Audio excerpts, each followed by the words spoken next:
Salam sejahtera untuk kita semua. Hari ini Selasa 17 September 2024. Hari biasa pekan ke-24. Kita akan merenungkan Injil Lukas bab 7 ayat 11 sampai 17. Segera setelah itu, Yesus pergi ke suatu kota yang bernama Nain. Murid-muridnya dan orang banyak yang berbondong-bondong pergi bersama dia. Setelah ia dekat pintu gerbang kota, ada orang mati diusung keluar, anak laki-laki, anak tunggal ibunya yang sudah janda. Dan banyak orang dari kota itu menyertai janda itu. Ketika Tuhan melihat janda itu, tergeraklah hatinya oleh belas kasihan. Lalu ia berkata kepadanya, "Jangan menangis." Sambil menghampiri usungan itu, ia menyentuhnya. Dan sedang para pengurung berhenti, ia berkata, "Hai anak muda, aku berkata kepadamu, bangkitlah." Orang itu pun segera bangun dan duduk serta mulai berkata-kata. Lalu Yesus menyerahkannya kepada ibunya. Semua orang itu ketakutan dan mereka memuliakan Allah sambil berkata, "Seorang nabi besar telah muncul di tengah-tengah kita, dan Allah telah melawat umatnya."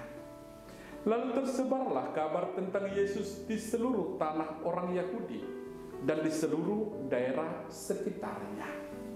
Demikianlah sabda Tuhan. Para saudara yang dikasihi Tuhan, bangkit adalah sebuah gerakan bangun dari tidur, atau duduk lalu berdiri, atau juga bisa berarti hidup kembali. Dalam gerakan ini ada sebuah dinamika dan proses.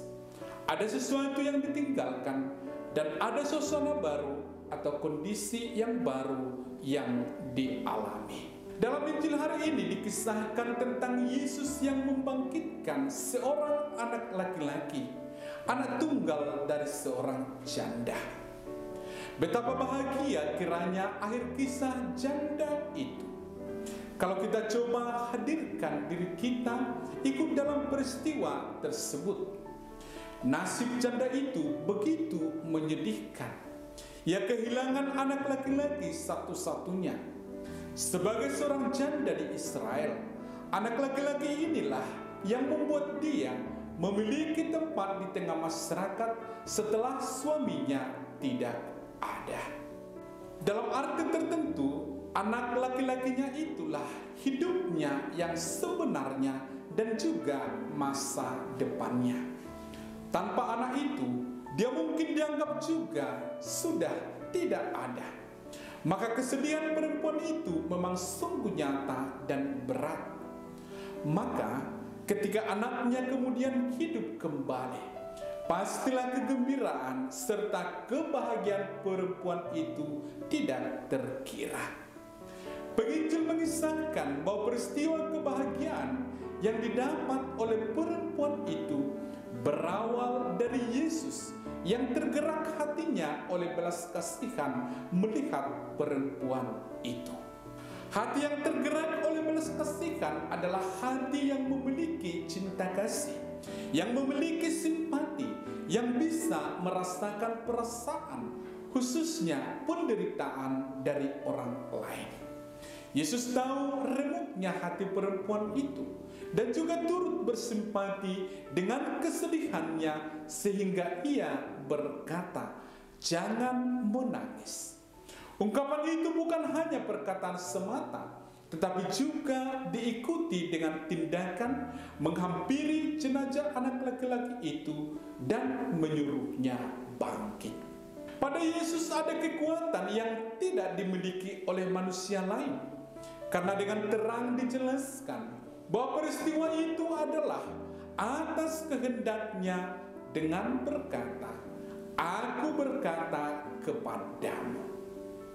Kuasa kasih Yesus mengubah pemikiran bahwa kematian adalah kekuatan yang tidak dapat dikalahkan.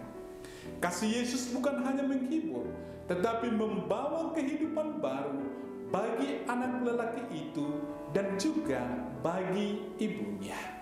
Hal ini mau mengatakan bahwa Yesus adalah sumber kekuatan kasih yang mampu mengubah situasi yang tampaknya mustahil untuk diubah. Tidak peduli seberapa dalam kesedihan atau tantangan yang kita hadapi, kasih Yesus memiliki kekuatan untuk membawa perubahan dan memulihkan. Para saudara yang dikasihi Tuhan, dalam situasi zaman yang semakin berkembang, bagi sebagian orang kehidupan semakin gampang dan menyenangkan.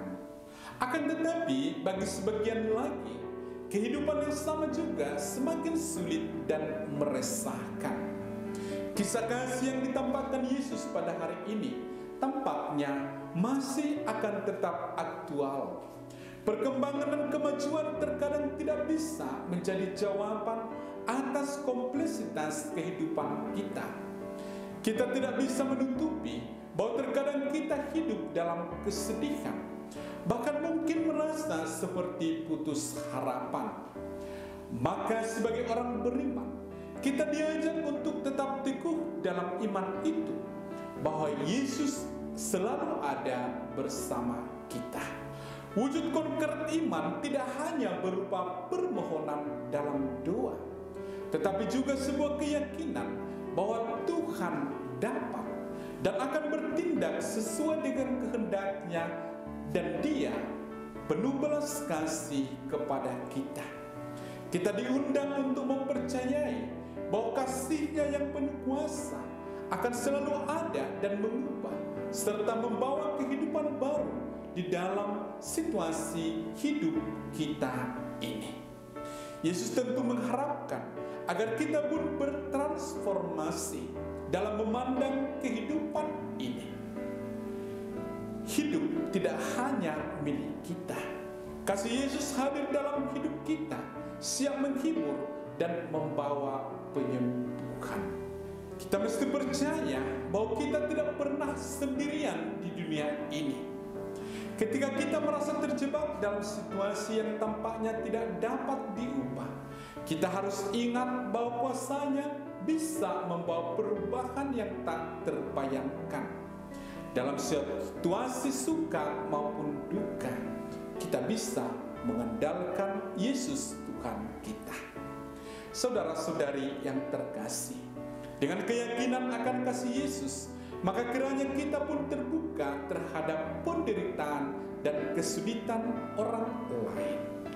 Marilah kita ikut berpartisipasi mewartakan kasih Tuhan, tetapi juga ikut berpartisipasi meringankan beban sesama, karena sadar bahwa kita pun sudah mendapatkan kasih Tuhan.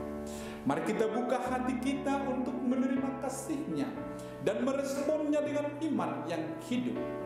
Dengan demikian, kita dapat hidup dengan penuh pengharapan serta iman itu, mengetahui bahwa Tuhan kita adalah Tuhan yang dapat mengubah kesedihan menjadi sukacita. Tuhan memberkati kita selalu.